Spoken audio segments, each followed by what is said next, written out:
I'm Jenna, Audience Marketing Specialist at From Day One, our forum on corporate values. Welcome to today's webinar. We're excited about this topic. We're going to be looking at hiring for culture add as well as values fit. But before we get started, I want to share something special we have for today's attendees. One of our monthly virtual conferences is coming up on Wednesday, October 12th, and it's titled Reskilling, Upskilling, and Building a Culture of Continuous Learning. It's going to be particularly valuable for employers looking to invest in their talent and nurture growth across the employee lifecycle. We have some complimentary VIP tickets available for those who have joined today's webinar. That would be you. So we're putting the link in the chat right now.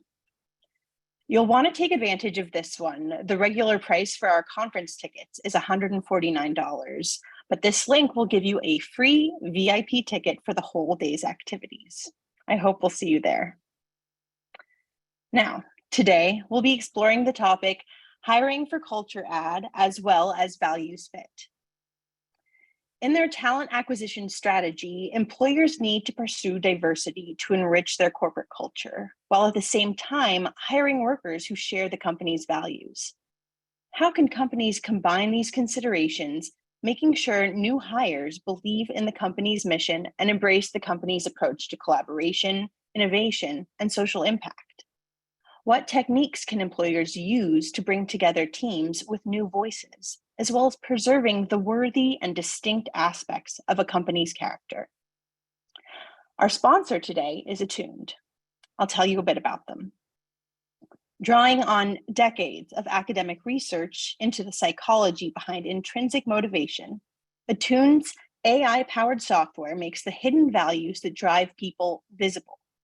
This allows managers to understand their teams on a whole new level, offering insights and actions to enhance communication, boost engagement and productivity, and ultimately make work more meaningful. Now, for a few quick logistical items. This webinar is being recorded and will be available on demand soon after the event, so you can look out for an email in about 24 hours with that link. This same email will also have info on how you can get professional development credit for this session from both the Society of Human Resource Management, SHRM, and HR Certification Institute, HRCI. And look out for a written account of the conversation on our website at fromday1.co. And around 45 minutes into the webinar, we will have a Q&A session. You can submit your questions anytime using the Q&A button at the bottom of your screen. Now, I would like to introduce our moderator for today, our very own Steve Koepp, co-founder and chief content officer of From Day One. Steve is a veteran journalist who has served as executive editor of Time and Fortune, editorial director of Time Inc. Books, founder of the local Brooklyn publication, The Bridge, and co-writer of a movie about journalism, The Paper. He's also really good at pointing out when you're on mute. So I will turn it over to you, Steve. Jenna, thank you for that gracious introduction and also a quick comeback. You're a trooper. So I think let's start out. We have a wonderful group here today. I just would love everyone to introduce themselves and tell us about your company and what you do there, just briefly. Mecca, would you like to go first? I'm happy to go first. I'm so happy to be here. My name is Mecca Mitchell. I'm the Senior Vice President and Chief Diversity, Equity, and Inclusion Officer at Burlington Stores. Many people are familiar with our brand. We have over 900 stores throughout the country and several in Puerto Rico. And my role is really to guide the efforts around workforce engagement, recruitment, retention, looking at underrepresentation, making sure our products, our vendors represent the diversity of our consumer base, making sure that we're supporting the communities that we serve, which are tremendously diverse, and really just a holistic approach to building and integrating DE&I across the full spectrum of our enterprise. So I'm happy to be here to talk about this important issue today. Thanks, Mecca. Scott, would you like to go next? Thanks, Steve. Nice to be here today. I am Scott Nycum, and I am with General Dynamics. Our business unit is called General Dynamics Information Technology. So we're the IT and professional services consultancy And the majority of our business serves the US federal government with IT and professional services. And that serves every part of the federal government. Just as a quick example, since some of the other brands represented here are probably a bit more recognizable, we run two of the largest supercomputers in the world named Cactus and Dogwood. They're in Arizona and Virginia, named for the local flora and fauna, but that's in service of one of our most important customers and clients, the National Weather Service. So we recently brought those computers online to help improve many X-fold the ability to forecast weather and predict weather, which has far-ranging implications for all of us. So those are the kind of services we provide. We're 28,000 employees strong in a global footprint as part of General Dynamics, a large defense and national security contractor around the globe. And I am in the inclusion, diversity, and giving space with all that those entail. So Steve, thanks for having me.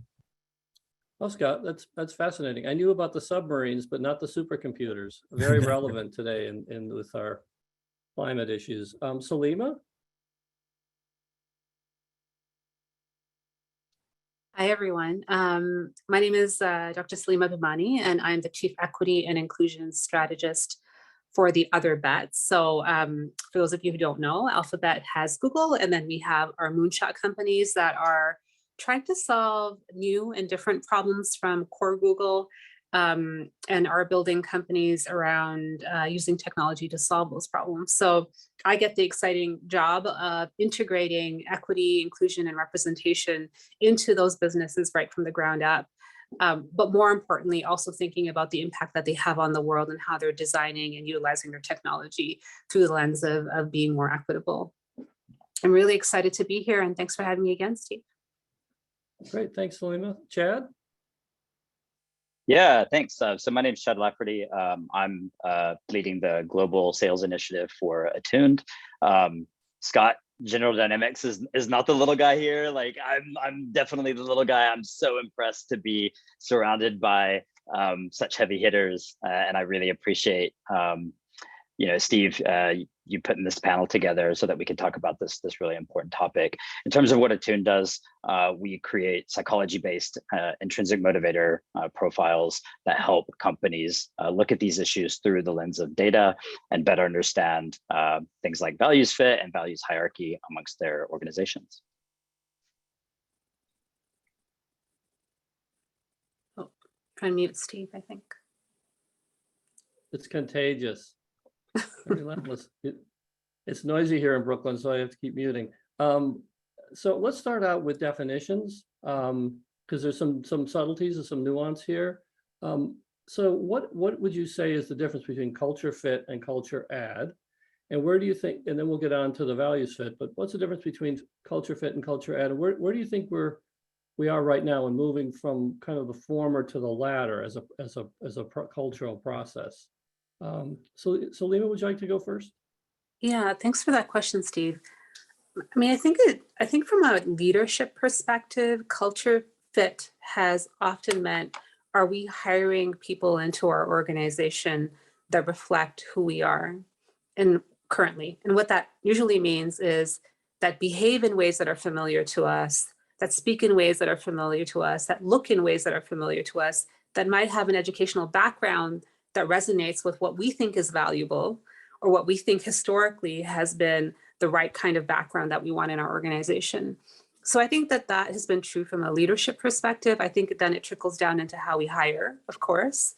And so I think for people who are on the hiring end of things, they too then are looking for that match, right?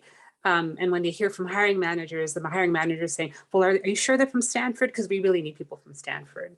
Definitely not from Eastern Michigan University, right? So I think there is a pressure that comes from the top, trickles down into hiring to have this kind of culture fit. Culture add, I think, is a shift in perspective to say that, we should be looking for people who are bringing in perspectives that would widen our own sense of ourself, and that would bring in other perspectives and other points of view.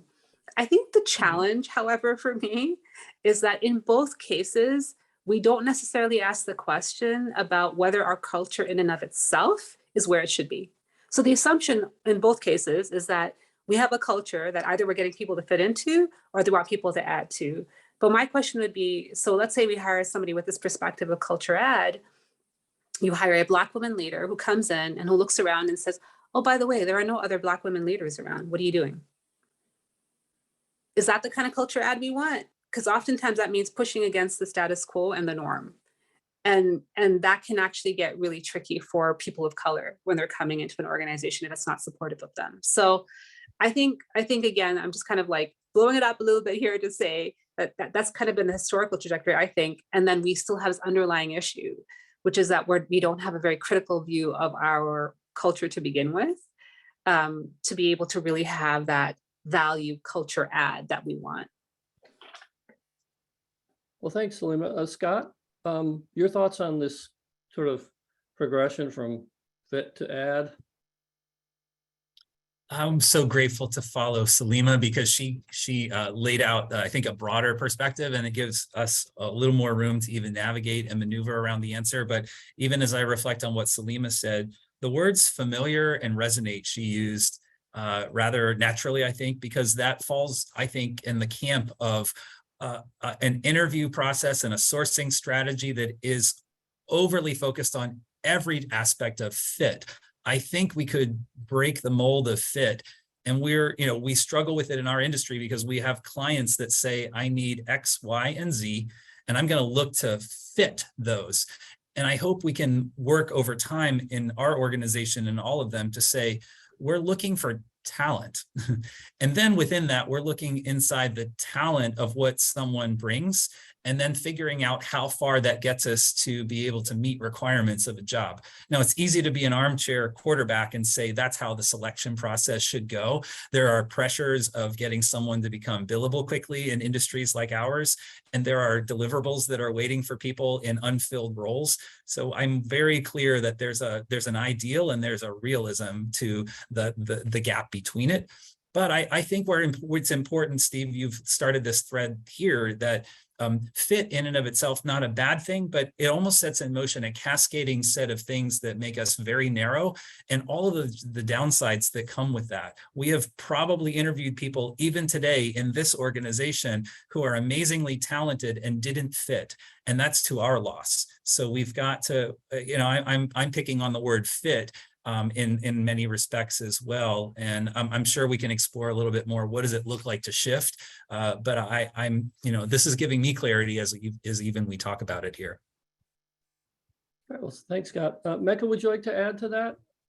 Sure. It's interesting because both, just following up on what Salima and Scott said, when I think of fit, I think, the dangerous nature of the idea that there's this norm, that there's a norm that our culture has set, and people have to kind of subscribe to the norm in order to be accepted. And when you really think about it, for so long, the way work has evolved and the way we have always looked at adding people to an organization, it has been all about assimilation.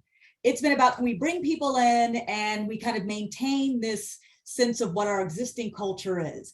I've been very clear in my conversations, even within my own organization, about the fact that as great as our culture is, cultures evolve over time. Organizations can become so wedded to their culture that they will fight against innovation. They will fight against, like, to your point, diversity and bringing on what's additive, because they stay wedded to this idea that we are this stagnant sense of culture. And I think we really have to break away from that. Cultures evolve, priorities evolve, the workforce, as we know, is rapidly evolving, expectations, other market forces, all of that evolution is happening. And so I think an organization, in order to survive from a sustainability standpoint, has to look at their culture critically, and to bring on people who are additive is a key component to that. I mentor a lot of college students, and when I see their essays and they talk about why they want to join a particular institution, and it's all about, I want to add, this institution is great for these reasons, and here's what I have that kind of enhances what the organization is good for. And I always point out, talk about what you will add talk about what's not there. Talk about a perspective that you bring. Talk about that difference, that diversity that you bring to the table that makes the organization better, stronger, more efficient, more effective. And I think that really has to be part of the conversation for organizations moving forward. Mhm. Well, great. Well, thanks, Mecca. Chad, I'd love to have you lead off the next question, which is getting at the inflection point of the conversation, which is we want to talk about what is the meaning of hiring for a values fit? And how would you say that's congruent with a culture add, but something additional and beneficial? Yeah, so I mean, my fellow panelists really nailed that first part of that question, and I think this carries on really naturally, because when we talk about culture, there's all those kind of flaws that just came out. Like you have, you know, business culture and you have team culture. When you look at values, what you're really looking at is the underlying behaviors that you want to drive as an organization, like your fundamental beliefs. And those drive healthy cultures across the business, right? So you don't want to get stuck on culture, you want to get stuck on the values that you have, right? And so I think as companies start to focus on that and they start to understand that, then they can kind of take that next logical step is like, okay, you know, how do we like solidify those values? How do we make those values stronger? How do we bring people in and create diverse organizations that will further this and create those healthy cultures that we want? Because culture does change and culture is different from team to team or office to office, or, you know, remote workforces to in-office workforces. And you have to account for that. And, you know, I'm really happy that companies are starting to change that way of thinking from like, okay, we have to find the right cultural fit to find the right value fit. And when you look at values, what you have to understand, the really important thing is, you know, a person's values are deeper than their personality. It's deeper than their behavior. And these are things that are actually really hard to assess in a job interview, right?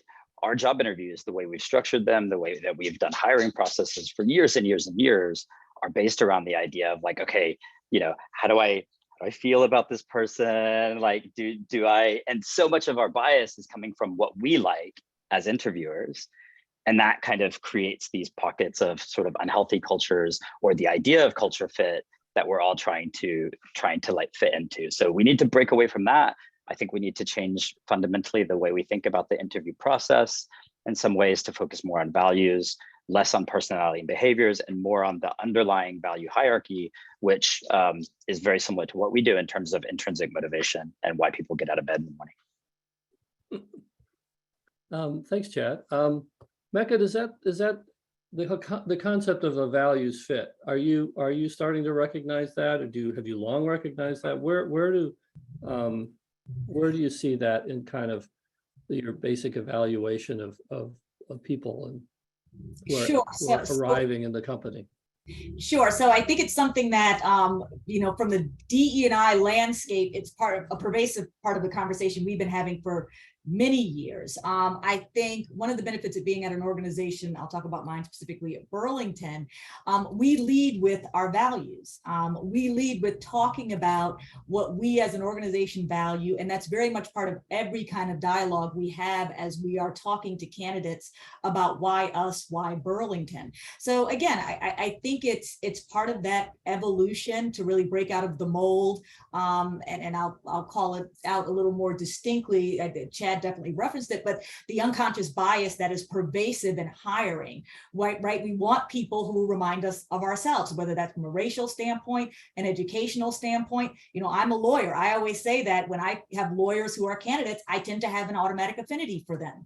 I have to check and monitor that bias and understand, am I putting a value system on my credentials, my education, and attributing that to a candidate and not attributing that to another candidate in a way that's detrimental to the organization. So I think it's all about the continued call out. I think it's about the recognition of, again, getting away from some of these artificial parameters we put around talent and really looking at value and value add. Scott, you want to follow on that?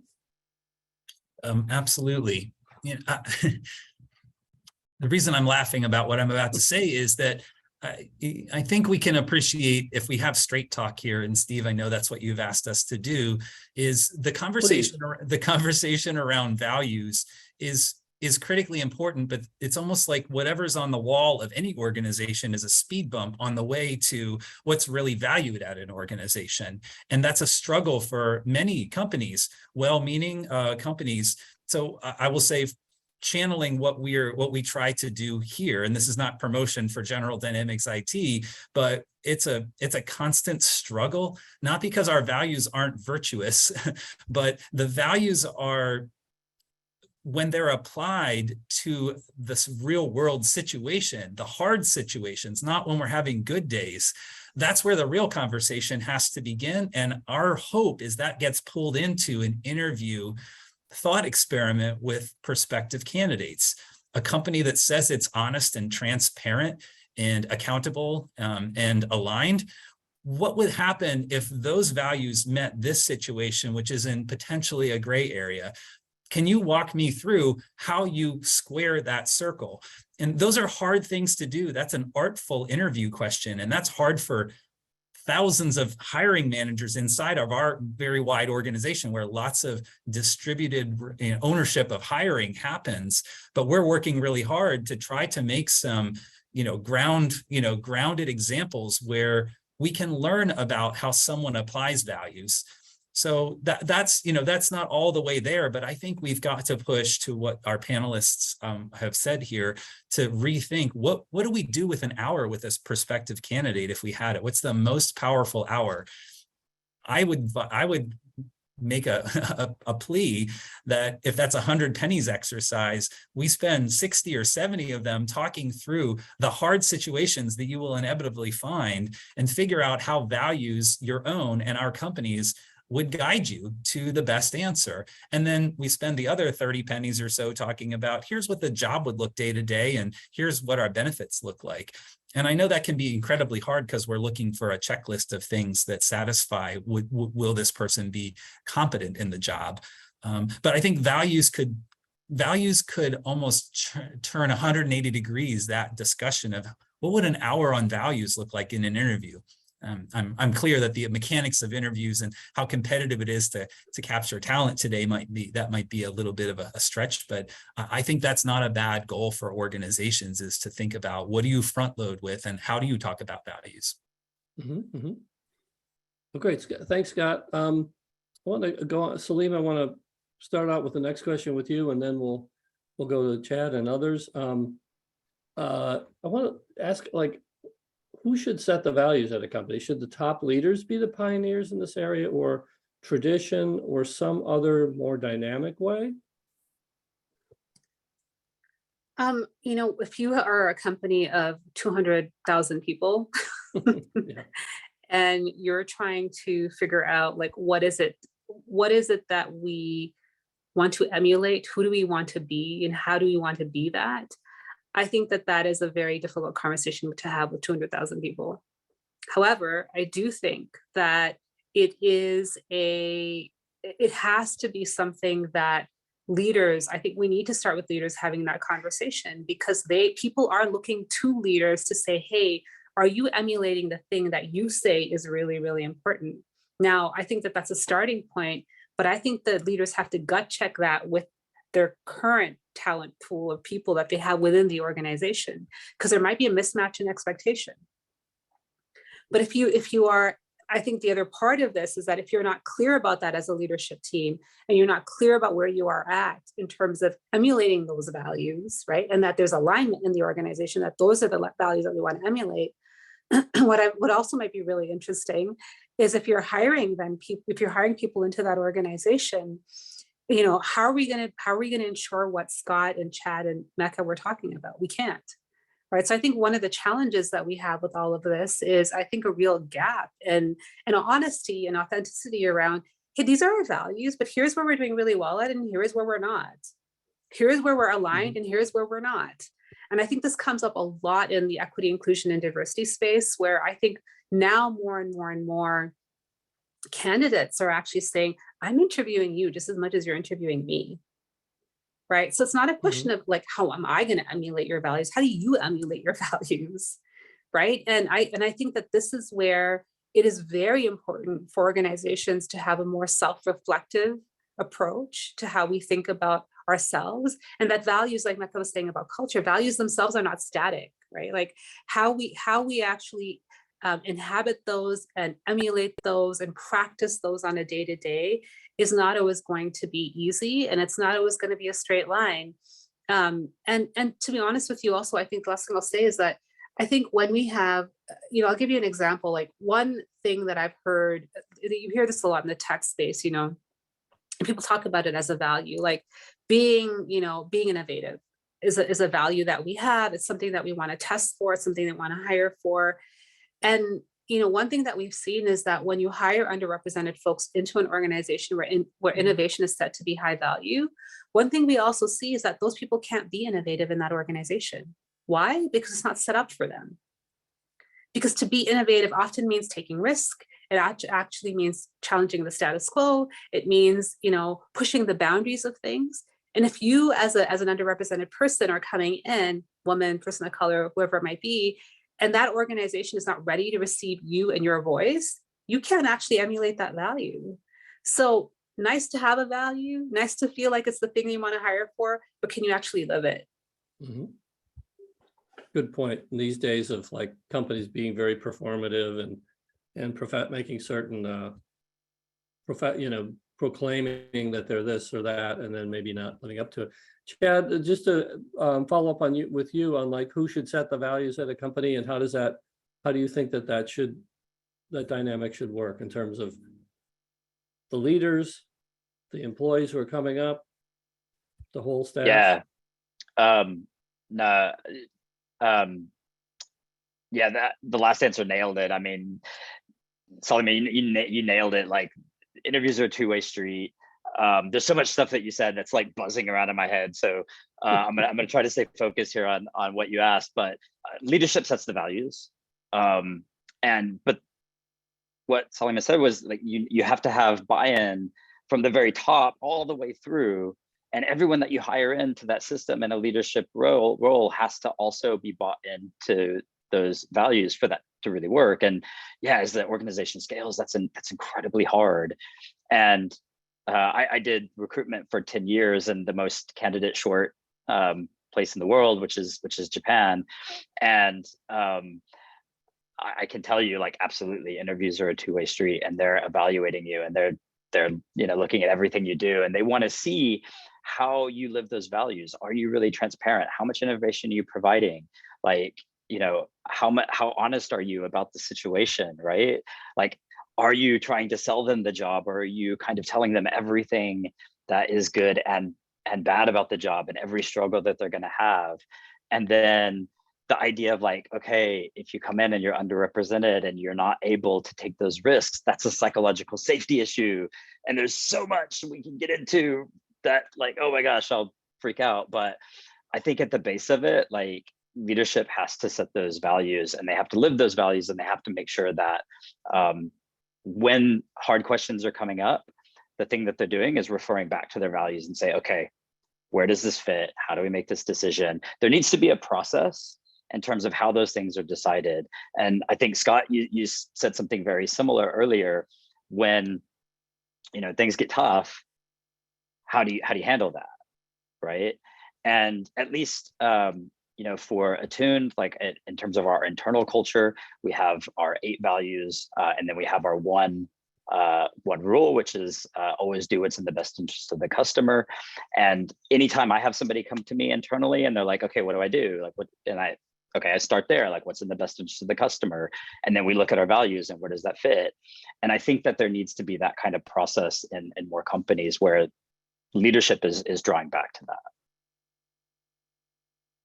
Right, Chad, I know Can I just add something? Go ahead, Salima. Sorry, I was just going to say, actually, Chad, what you were talking about just made me think about, and I won't take up too much space here, but that I also think that, yes, leaders need to set values, but they can't do it in a vacuum. Like, and what I mean by that, now in the world that we're in now today, and we saw this happen with work from home. When work from home happened, a lot of leaders were like, wait, I don't know how to run a company working from home, because that's not the thing that I value. The thing that I value is people in the office.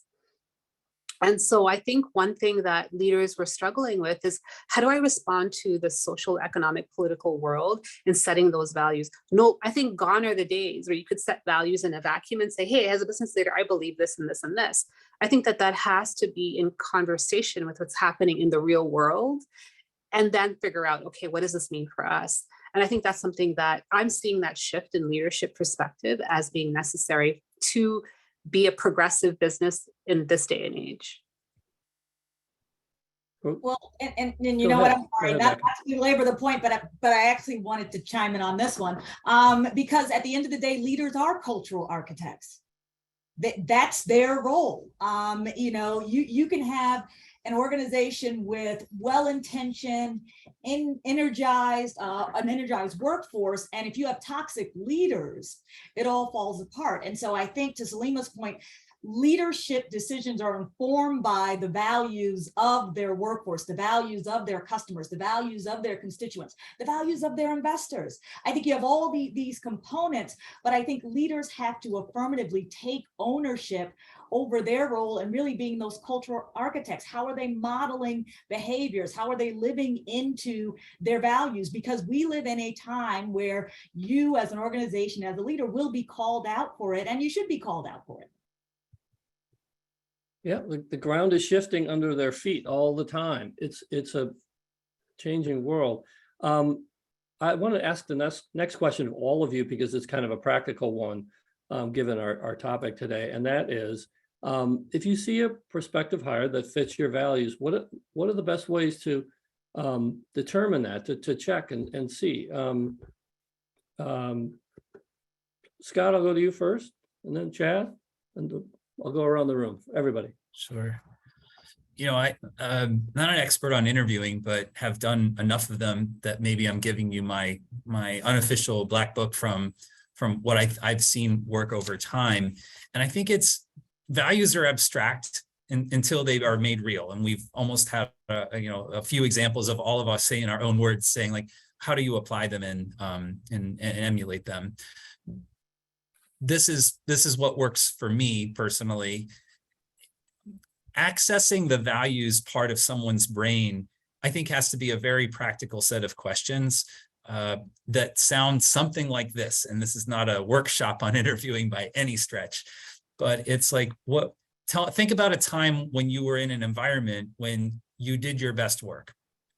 Unpack it for me, and give me the 3 characteristics that made you feel, to Chad's organization's a whole construct of when were you motivated to come to work and run through the next harder challenge. And it's almost like the interview becomes a coach there. And I know that can be a hat that isn't normally associated with the interview construct, but I think it can be incredibly powerful, because I'm not looking for someone who has a pat answer.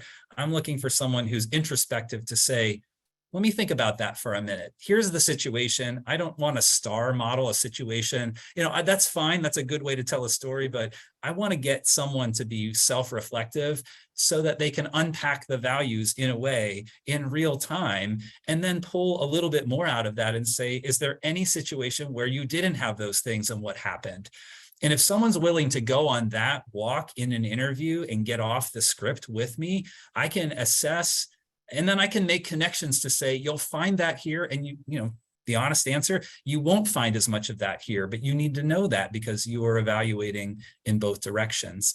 So it can be as simple as 1 or 2 powerful questions, which I never want a gotcha question to a candidate. I want a candidate to shine, but I also think it's important to ask a novel question in service purposefully of someone unpacking something that maybe they didn't rehearse. And I love those moments, because then there's safety in the interview. And wow, what can you talk about then? It's kind of like we can crack open the next door and then get to reality as fast as possible and make a mutual decision at the end. Now, I have made this sound like a primrose path the whole way. Interviews don't always go that way, but I think we can equip our hiring managers with those 1 or 2 powerful questions. Mm-hmm, mm-hmm. I like the ones about like perfect environment, adverse environment, and how did you cope with those? Chad, your organization looks at motivation extrinsic and intrinsic. And I wonder how those can be measured and how can those help get at, a values fit?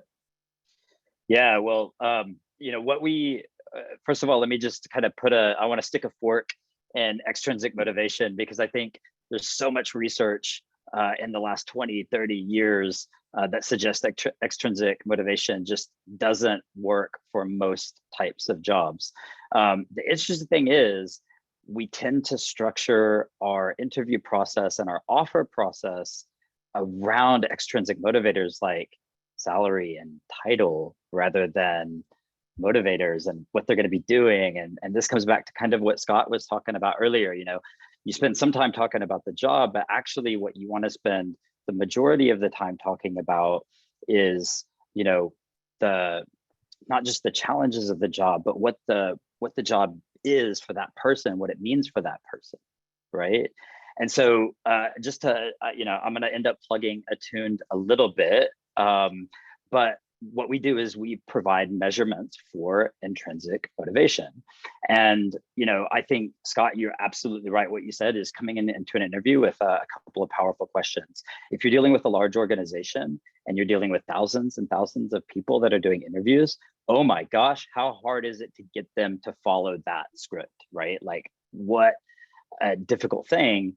You can kind of structure the interview, but you can't be in there with every single interview. So what I try to, get people to do is like use a tool, use something like Attuned, where you can actually come to the interview and it creates this curiosity from both sides. Like, okay, let's talk about this. This is really interesting because, I want to know how you work. And if we're talking about what motivates that person, what you'll see is you create more of those powerful situations because they're being honest. I've done so many interviews in my life for candidates as a recruiter, for myself and hiring. And when I put Attuned in front of them and they take the assessment and then we talk about it and I share my motivators with them, it just creates this really positive environment where we're communicating, we're talking, and you see them open up. And it's so rare to see that in an interview where people are coming in going okay, I got to say what they want to hear or I'm not going to get the job. Right. And if you can crack that nut in the first 5 minutes, then you're creating a powerful situation that's not only helping you as an interviewer, but it's selling your organization so much more powerfully than you would otherwise. Right. So my answer to the question is get a tool that helps that. But those questions that Scott was kind of referencing, those can help bridge that gap as well. Mecca, thank you, Chad. Mecca, how do you evaluate for that? And are there particular values at your company that you especially like to test in people? So I'll answer the latter first. I don't think there are particular values that we would test for people. But I think the larger point which Chad was making, and I kind of laughed about because I use this saying often, back in my time, pensions and paychecks were the motivators, right? Those were the main things coming out of school. How much you're getting paid? Do you have a steady retirement?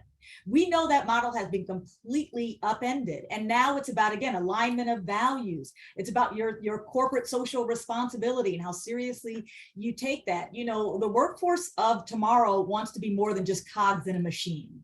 They want to know that they're making an active contribution and that contribution itself is being valued. So I think, when we engage in interviewing, especially for me, because I'm in the DE&I space, I talk about the work, but I also hearken back to the foundation of the civil rights movement. And the monumental nature of the work that we do, that's inspirational. That's where you start engaging and you start revealing in a candidate, what's their motivation? What's their calling? What is it that's going to inspire them in this work that can be very challenging, and what will sustain them? You talk about retention, what will sustain them over time so they have success at our organization. So I think it's having the opportunity, and unfortunately in interviewing, we're so limited in this virtual space, having the opportunity to kind of peel back the onion on someone and get to the heart of the why. Not just why my organization, but why for you was this your choice? And I think if you can do that, that's when you start getting into a deeper conversation about values. I think people can reveal themselves in a way that really illustrates, all that they bring to the table. And then you decide whether that's something that the organization can take on. But I think, unfortunately, it's difficult when we're time constrained and now technology constrained to do some of that. It just means organizations have to be more intentional about figuring out how to make that happen and invested in getting to the heart of a candidate. Mhm. Thanks, Mecca. That's great. And I would like to ask Salima this question too before we move on, because your company is just really unusual. And so there's particular people you're looking for in terms of a values fit. So how do you do that? Well, I was going to say, before I get to that, I was going to say that I think that there is some research that says that, okay, so we've come into this place of intrinsic motivation as being like a key factor in where people end up or want to end up. But I also think we do see data that women and people of color and others do look at extrinsic factors. That is historically important. If you're not getting paid well for a job that you should get paid well for, it's going to matter. You're not going to take it. If you don't have the benefits, you're not going to take it. So I think you might take it and then regret it, right? Because you're not getting what you need. So I think we have to be careful about who we're talking about when we're having this conversation. I don't think we're talking about homogenous populations.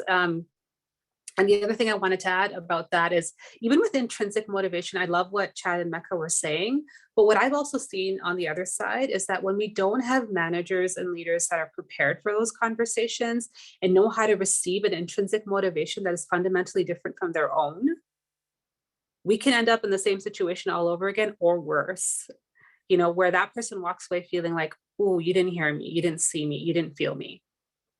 So the conversation around intrinsic motivation is not going to automatically result in a different outcome unless we're very intentional about how we're going to get to that outcome. So I just wanted to kind of frame that a little bit. I think it's important to kind of have that in mind as we're doing this. And I think I love what Scott was talking about with like having these, and chat about having these like open conversations that I feel are dialogical and that allow for this like kind of relational aspect of things and problem solving and really digging in. And one thing that I felt like has worked really, really well, especially when we're applying, like, so for example, some of the things that, we try to do is to say, hey, if one of the bets, as an example, has the value of equity, inclusion, and representation, they talk about that as, broad values of the organization, then how are you going to test for that within the context of an interview?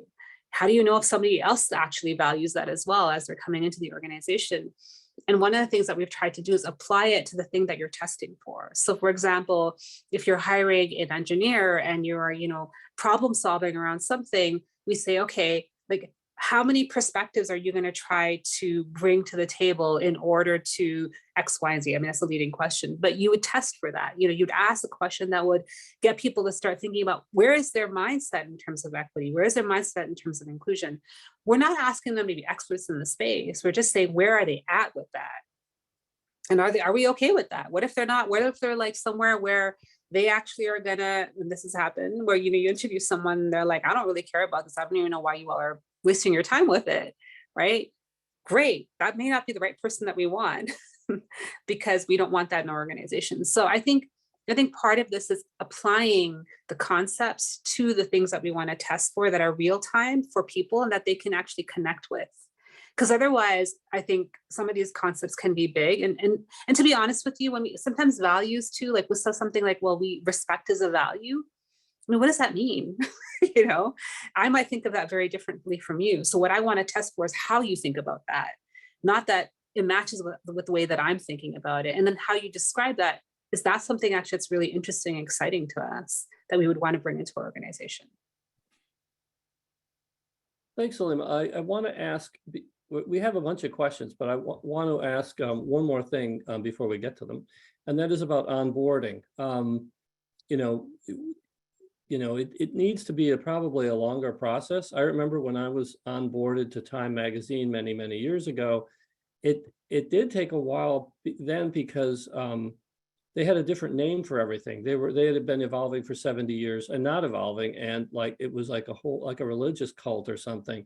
But now things are. I would imagine there's a little more interplay. You can actually ask questions and be told like some more explanation rather than just this is the way it is. Mecca, would you like to field that one? Sure. I'm sorry. I just want to make sure I understand the question. The onboarding process, how important is that in terms of like explaining the culture Sure, absolutely. So I think once you're onboarded, that's probably one of those pivotal times, right? I've been in a situation before where I joined an organization, not my current one, this is many years ago. I joined an organization, I was very excited. And within that first week, I remember sitting at my desk with my head in my hand saying, "Dear God, what did I do?" And it was because the onboarding was so incredibly awful. I mean, everything from just people who were there to receive me, to paperwork, to conversations about what comes next in the organization. And so that really set a tone that was difficult to unwind. Eventually we did unwind it, but it was difficult. Well, you're talking about bringing talent on nowadays and really selling talent on your organization. So everything about how you receive that talent from the moment they get the first letter from you or how the offer is made, the enthusiasm and excitement that is shown by colleagues, the creation of this welcoming environment, all of that becomes so important, especially for diverse candidates. I can tell you that, when it comes to many of our LGBTQ plus associates, we are very intentional about making sure everything from their pronouns, the names that they prefer to be utilized, that all of that is from the moment they are onboarded and come into our organization, that we are recognizing them in totality. And that is very intentional on our part because we want them to come in and feel that Burlington, again, we see you, we recognize you, we value you.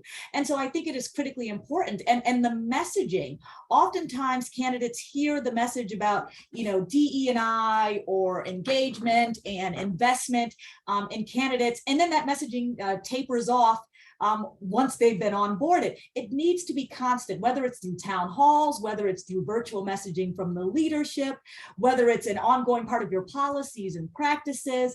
Again, people can see if you're not, it becomes irreconcilable what you say and what you do.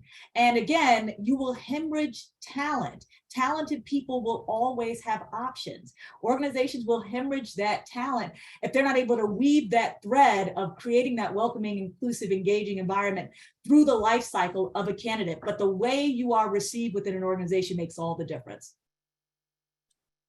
Well, great point. That must have been quite an experience, that first day at that company way back when. It was, and again, it resonates even until to this day. I mean, this was many years ago, but it resonates to this day, and it leaves a very palpable negative taste in your mouth. And again, depending on where people are and what options they have before them, so you could have lost a candidate because of that. Indeed. Well, you'll never forget it too. It's a bad example. Onboarding, would Scott, Salima, Chad, any of you want to add to that before we get to questions? I would just add that, Salima. building on Mecca's great summary there, so many important points, that onboarding is not a week process. It's not a 30-day process. It's not a 90-day process. It's a 360-day process. Because especially if you're an underrepresented person, and I think we should be thinking about it as a long-term investment in that person. So we often think of onboarding, you come on, you kind of get what you need, and then you're off on your own, right? But no, I think from the data we see actually that people that don't have that support throughout their first year actually will leave. And if they don't leave, then they're suffering being there, which is worse. So I just wanted to put that plug that what we're really looking at is at least year investment in someone, and everything plus one to everything that Mecca said. And additionally, I think when people don't feel like they are connected to the right people in the organization in order to succeed in their role, they also will start to feel like, I don't know why I'm here. I don't know how to do what I'm being asked to do. I don't feel like I'm being invested in. And that happens very quickly. That feeling comes on very, very quickly. You don't have to wait 5 years for that feeling. And I know a lot of us have had that experience, right? So, so this is intentional, and it requires a long-term investment in our talent, and the talent that we're hiring in, and for underrepresented folks, especially because we know that the barriers and the inequities, unfortunately, are real within our organizations, and we're going to have to address them head on with them. Well, great. Well, thank you. Let's go to some questions. One of our participants, and there are a lot of them today, Tatiana asks, with the boom and people now working remote, how do you maintain the same standards for Zoom interviews as you would in person when you're trying to find these subtle qualities? Who would like to go? Scott, would you like to field that one? Sure. Again, I'm probably going to give you some deeper chapters in that book I said that I have of like what's worked. So this is, I'll just take a quick tactic, and there's some smart perspectives on the panel to add. We're learning that the expectations of the interview become really important to be extra clear about, both for the interview and interviewee. And I'm standing back as if I'm looking at both of these roles, critical roles playing out. So we've had to be more prescriptive about how the interview is structured. Even, it's a 3-act play. Act 1 will be this, we'll go to this and then that. And I know that that doesn't necessarily correlate logically on the surface to why we're, the virtual environment requires that, but there's enough other uncertainty and so much energy trying to pull and extract the data that's so much easier to extract when we're in person, that we have to remove some of the other areas that a brain is naturally going to try to cycle on and say, wait, what's happening next? Where are they sitting? How do I navigate this? Am I on mute, et cetera? So there's almost so many other processes going on. If we can remove some of that angst, we can do that with a little bit more of a clear outline. We all know going for an interview, you sit in the lobby and wait, and someone comes out and you shake a hand and you walk to a room. Those are all things that don't have necessarily the customs built in today, because everyone handles virtual a bit different. So that's one. And then I'm perhaps giving a variation earlier of what I said, but I think the questions have to go beyond basic, because similarly, we don't have all of that data that comes in from nonverbals, and we've got to be able to set up the interviewee to be able to answer good questions. Like, we owe our interviewees good questions, not just tell me about a time or what did you do at this job. So I might be flipping it there too, but we've got to do our work to be more interesting in our questions that help drive introspection. So all of those things are good practices in an in-person interview and any other setting. They become critically important because of all of those exogenous factors that the virtual environment brings up. Mm-hmm, mm-hmm. Anyone like to add to that before I go to the next? Okay. Go ahead, Chad. Go ahead, Mecca. I was going to say just one other thing, even on the part of the interviewer, I think making sure we're rooting out that bias in this virtual space. We've been very intentional, when you look at someone who doesn't have, their background, and they might have a child running around, or they might have to do an interview in a laundry room because that's the only quiet space in their home, or they're doing it on a phone as opposed to being able to sit up with their nice camera and their nice laptop, and just making sure that that bias is rooted out and recognized on the part of the interviewers also in this new virtual space. Great, thanks, Mecca. I think, Chad, you wanted to respond to that one too? Yeah, I was just going to tie a couple of things together. I mean, those are both like wonderful, wonderful answers. But if I look at, we're talking about, okay, we're doing interviews remotely. We might be onboarding remotely, and the experience is remote. And what Salima said about onboarding is 360 days, a year, and it's kind of ongoing. That resonated with me so much, because actually the way I think about onboarding is that it starts with the interview process, and a person's experience in the interview process via Zoom is going to reflect on what their work style is going to be when they join your company and they're working remote and they're doing meetings by Zoom and those kinds of things. So these are the things that I think if you're thinking about, then you're going to give them more of that transparent experience of like, hey, this is how we're meeting. This is what it's like to work here. Right. Mm-hmm. And so I would just add that. And I think that kind of connects everything as well. Thanks. Here's a question. The person didn't give their name, but they asked, what kinds of systems should be in place to help new hires understand and adapt to the company's culture? Kind of related to onboarding, but getting a little bit more at structure and programs and things like that. Would anyone like to tackle that? Salima? I mean, one area of conversation that, that I've been part of ongoingly has really been, this is a very sort of pragmatic example. So as an example, we know that, again, from data and research, that women and people of color and underrepresented folks do not negotiate. in the way in which men and white folks will negotiate in interview once we get to offer stage. And so one of the things that we've been kind of imagining and thinking about is like, how do you empower prospective talent in advance of getting to that point? So, and some people think, well, are you providing an unfair advantage? Not really, because what we're saying is that there already is an unfair advantage that we have to address in this scenario. And so, you know, even just letting people know, hey, here's a one-pager on, you can actually negotiate, and it's actually okay and fine to do that. That is empowering that candidate to know that they can come into that interview and they actually have some leeway and agency to be able to do this. But more importantly, it shows that you as an organization have a view for that you actually care and it matters, and that you notice, right, that not all people are having equal level playing field in this interview process. So, and I think that's a great way of showing how you emulate equity, inclusion, and representation, right? So that's just a very pragmatic example. The challenge, of course, comes in when, you know, your legal department's going to come in and tell you, well, wait a second. we want to make sure that people don't feel like they're being discriminated against. Give that to everybody. Give the sheet to everyone, every candidate. We're not saying give it to only underrepresented candidates, right? So, but it's about recognizing what are the things in the system, the inhibitors in the system that actually make it hard for people to succeed through those interview processes. And if we actually remove those inhibitors and create a platform where everybody can actually emerge from, well, then we actually might get different talent than what we're hiring currently. Thanks, Salima. Here's one. Here's one. This person didn't give their name, but it's a good question, I think. Is how can companies focus more on bringing transparency to their decision-making process so that workers can see what values influence those decisions?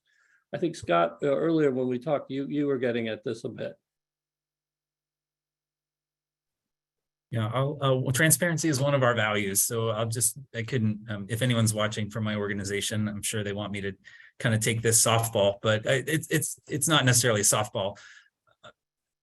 You know, transparency happens not in a single moment. It happens because it's a habit. And so just a quick example, you know, we make benefits decisions once a year. That's the natural cycle of most organizations. And we employ an expected listening strategy specifically around that every year. And we are finding ways to make that more accessible and inclusive. And we share the results of what we learned, and then we share the decision. And they have to be close enough together that people can see how we made the leap. Whether people agree or not is a different decision, and that's not our goal. Our goal isn't harmony. Our goal is running a business with integrity, but the transparency in that moment means we move the dots close enough together for employees to see how we arrive there. That's just one example in the interest of time I would give, but the consistency in which an organization does that walks the talk of transparency. And there's many other examples where that can happen. Not everything can be shared, but there are more things to be shared than sometimes I think organizations consider. Well, thanks, Scott. Anyone want to, we have 1 minute left to add to transparency. Chad, go. Can I add this? Go right ahead. So give live feedback in your interviews. Like, talk to the candidates, tell them like, hey, you know, this is what you just said, and this is what I think might be difficult with that. This is what I want to know. Like, give feedback and tell them where they stand. Like, you want to be a transparent organization. Okay, be transparent. Tell them what you're concerned about. Tell them what hurdles they might have to overcome, right? That is way better than letting them walk out the door not knowing how did I do? Like, I don't know. What are the challenges? I don't know. Like, just tell them. And you know, we have this idea that candidates, I don't know, can't handle that information, or we're not supposed to give it to them. Why? If we're a transparent organization, we want to show them that, let's give our feedback, right? So yeah, that's what I really try to get people to do that. It's been a huge benefit to our organization in terms of hiring, and it's led to a lot of really good things. Well, Chad, that's great. I think that's worth trying out a little bit. It's not condescending to give feedback. It's respectful. Like, you know, everyone might learn from it. Well, I can't thank you all enough. Salima, Mecca, Chad, Scott, this was wonderful. Thank you so much. And now I'm going to turn it over to Jenna for a couple of last words. Thank you to Steve and our speakers for such a thoughtful and candid conversation today. Some great food for thought about who and what determines our workplace values. And you all followed up wonderfully with tips for creating a dynamic and inclusive work culture. So thank you again to our sponsor, Attuned, and to all of you for participating today. If you'd like to join us for more virtual programming, you can head to our website, fromday1.co, and check out more of our upcoming events. There's one in particular that I'd like to highlight, taking place Wednesday, October 12th, and it's titled Reskilling, Upskilling, and Building a Culture of Continuous Learning. We're dropping the link to register for that one in the chat right now. As I mentioned, this half-day virtual conference will look at how employers are taking up the mantle of learning and development and providing workers with the tools they need to grow and adapt in our ever-changing workforce. We're looking forward to this program, and I hope we'll see you there. Well, we're out of time for today. As a reminder, you'll be receiving an email with professional development credit information, as well as a link to a recording of today's webinar in about 24 hours. Thank you so much for joining us. Stay well.